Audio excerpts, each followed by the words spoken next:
ایک بند شریعت نے اور باندھا ہے۔ ہم نے تو اپنے گھروں سے سارے بند توڑ دیے نا، اس لیے بے حیائی کا سیلاب اندر آ گیا۔ جب ان بند کو باندھ کے رکھیں گے تو بے حیائی کا سیلاب گھر میں نہیں آئے گا۔ ہم نے تو سارے بند توڑ دیے ہوئے خود ہی۔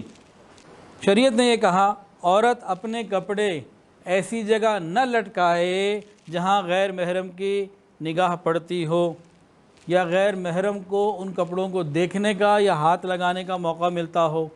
یہاں سے بھی مردوں میں شہوت ایک دم بیدار ہو جاتی ہے۔ تو شریعت نے تو اتنی پابندی لگائی۔ اسی طرح شریعت نے یہ کہا عورت اگر سر میں کنگھی کرے اور بال گریں اور ٹوٹیں، وہ بھی ایسی جگہ نہ ڈالے، جسم سے نکلے ہوئے گرے ہوئے ٹوٹے ہوئے بال بھی ایسی جگہ نہ ڈالے جہاں غیر محرم کی نگاہ پڑے۔ شریعت ٹوٹے ہوئے بالوں کو غیر محرم کے سامنے ڈالنے سے منع کر رہی ہے۔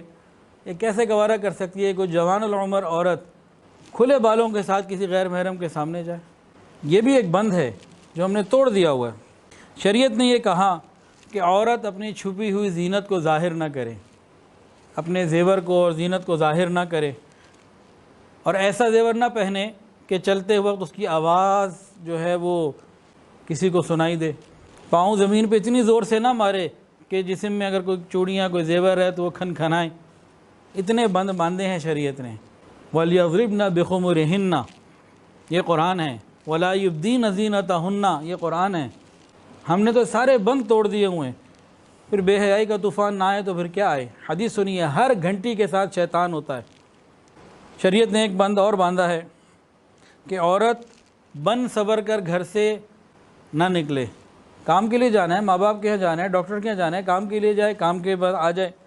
حدیث سنیے، اپنے اہل و عیال کے سوا دوسرے لوگوں میں بن سور کر جانا ایسے ہے جیسے قیامت کی تاریکی میں اس کے لیے کوئی روشنی نہیں ہوگی، کوئی نور نہیں ہوگا۔ تو وہ عورتیں جو غیر محرموں کے لیے بن سور کر گھر سے نکلتی ہیں، ان کے لیے قیامت کی تاریکی میں پھر نور کوئی نہیں ہے۔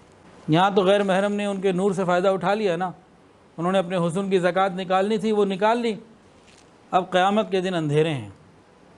اب کتنے خاوند ہیں جو اپنی بیوی کو کہتے ہیں خبردار جو برقع پہنا ایسے ہی باہر نکلو، بن سنور کے نکلو، تو یہ بھی اسی قیامت کے دن کے اندھیرے میں آئیں گے۔ وجہ یہ بن رہا ہے نا۔ پھر آج کل ہماری عورتوں میں ایک بڑی کوتاہی ہے، اور لڑکی کے ماں باپ کے اندر بھی کامن کوتاہی آ گئی ہے۔ پہلے ہمارے ہی خاندانوں میں بڑے بزرگ جن کے گھروں میں بڑے ہیں ان سے پوچھیں، وہ اپنی بچیوں کو کہتے تھے خاوند کے لیے بنو سنورو، عبادت ہے، اچھے کپڑے ہیں خاوند کے لیے خریدو، کسی برانڈ کے اچھے قیمتی کپڑے لے کر آئی ہو، خوشبو اچھے لے کر آئی ہو، خاوند کے لیے پہنو۔ یہ گھروں میں مائیں تعلیم دیا کرتی تھیں۔ اب سارا حسن، ساری بناؤ سنگھار سب غیر محرموں کے لیے، شاپنگ کے لیے، کلبز کے لیے، اور جناب شادیوں کے لیے، فنکشنز کے لیے۔ سارے بند تو ہم خود توڑ رہے ہیں، بے حیائی اندر کیسے نہ آئے۔ ایک اور بند بھی شریعت نے باندھا ہے۔ وہ کون سا بند ہے؟ نبی علیہ السلام نے ارشاد فرمایا جو عورت خوشبو لگا کر مجلس پر گزرتی ہے وہ بھی زانیہ ہے، وہ عورت بھی ایسی ویسی ہے۔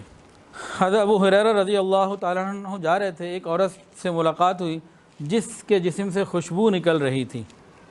آپ نے پوچھا مسجد سے آ رہی ہو؟ میں نے کہا ہاں مسجد سے آ رہی ہوں نماز پڑھ کے۔ خوشبو لگائی ہوئی ہے تم نے؟ ہاں میں نے خوشبو لگائی ہوئی ہے۔